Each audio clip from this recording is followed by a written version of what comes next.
That sound was recorded on the surface of another planet. It is wind. Thin, cold, alien wind, moving across a plain of red dust 225 million kilometers from Earth. The first time in history that human instruments heard weather on another world.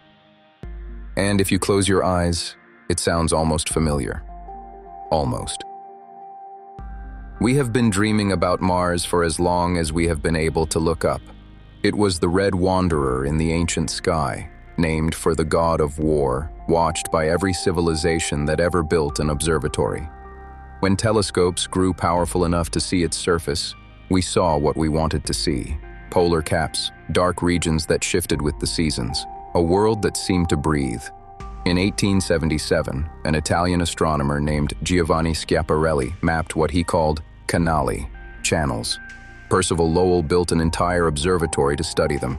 He wrote books, he gave lectures, he was certain. Mars, he told the world, had irrigation canals, built by a dying civilization, desperately moving water from the poles to the equator. A planet in its final act, its people fighting to survive. We looked at Mars and saw ourselves. We were right, just not in the way we imagined. Mars is not empty. It is the ruins of something that was once, by every measure we have, alive. Not alive with canals or civilizations, but alive with something more extraordinary: oceans, rivers, rain, a sky thick enough to stand in, a world that 4 billion years ago looked more like Earth than anything else in the solar system. Welcome to the greatest crime scene in the solar system. The evidence is everywhere if you know how to read it. The Mars Reconnaissance Orbiter has mapped ancient river valleys, thousands of them, branching and winding the way only flowing water carves a landscape. There are lake beds, deltas where rivers once emptied into standing water, mineral deposits that only form in the presence of liquid water, carbonates, sulfates, clay minerals, laid down layer by layer in a world that had seasons and rain and erosion. Perseverance is currently drilling through a river delta inside Jezero Crater, a lake that held liquid water for millions of years. Mars once had an ocean covering its entire northern hemisphere. Scientists call it Oceanus Borealis. It held more water than Earth's Arctic Ocean. The ancient shoreline is still visible from orbit, a faint contour ringing the northern lowlands, thousands of kilometers long. Every grain of red dust that curiosity drives through. Every rock that perseverance drills into. Every rusty plain stretching to every horizon. It was all, once, ocean floor. But here is what makes it devastating. Mars didn't slowly dry out. It didn't evaporate gently over billions of years. Something took it. Something reached into Mars and removed the conditions for life, systematically, completely, with geological finality. Something turned an ocean world into a desert in cosmological record time. Nature has a rule about rocky planets. If they are large enough and hot enough inside, if their iron core is still liquid and churning, they generate a magnetic field, a planetary shield, an invisible bubble of force that wraps the atmosphere and deflects the solar wind, the constant stream of charged particles pouring from the sun. Earth has one. Without it, the sun's radiation would strip our atmosphere away within millions of years. Mars had one too. Then, approximately 4.2 billion years ago, it stopped. We don't know exactly why. The leading theory is that Mars's core cooled too quickly. The planet is smaller than Earth, and smaller planets lose heat faster. When the core solidified, the dynamo shut down. The magnetic field collapsed, and with nothing to protect it, the atmosphere began to bleed. The solar wind hit the Martian atmosphere directly. Particle by particle, molecule by molecule, it stripped it away. The oceans had no greenhouse effect to keep them liquid, no atmospheric pressure to prevent them from boiling and then freezing. They evaporated into a thinning sky.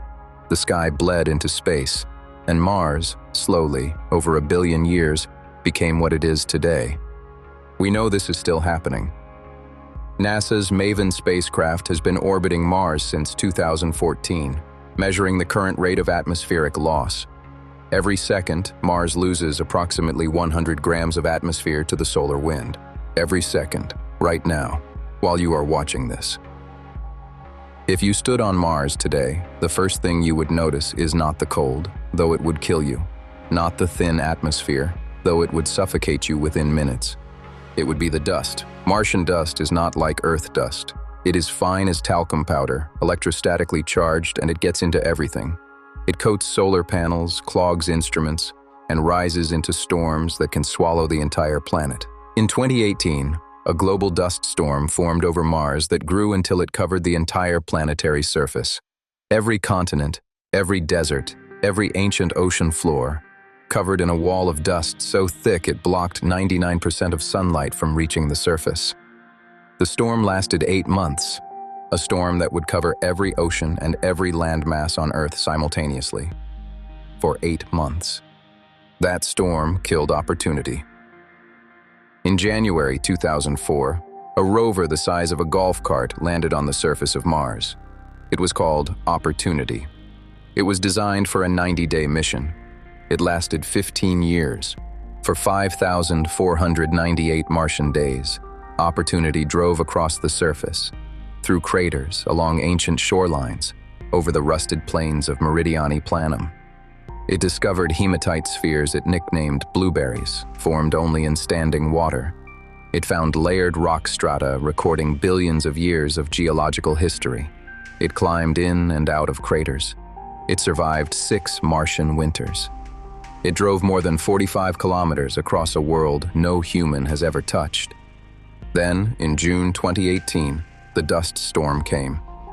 Opportunity's last transmission was received on June 10th. Engineers at JPL sent over 1,000 recovery commands in the months that followed. They played wake-up songs to it across 200 million kilometers of space. They waited. Every morning someone checked for a signal. There was never one.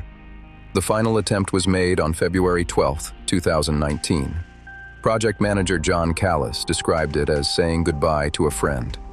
Opportunity's last recorded location, latitude and longitude on another planet, is stored in NASA's archives. It is still there, on the surface of Mars covered in dust, pointing its camera at a sky it can no longer see. Mars showed no mercy. It simply continued. Here is what we have learned from everything we have sent to Mars. Mars did not fail. It was interrupted. 4 billion years ago, it had everything.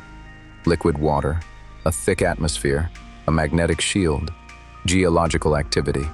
The same ingredients that, on Earth, eventually produced everything alive today.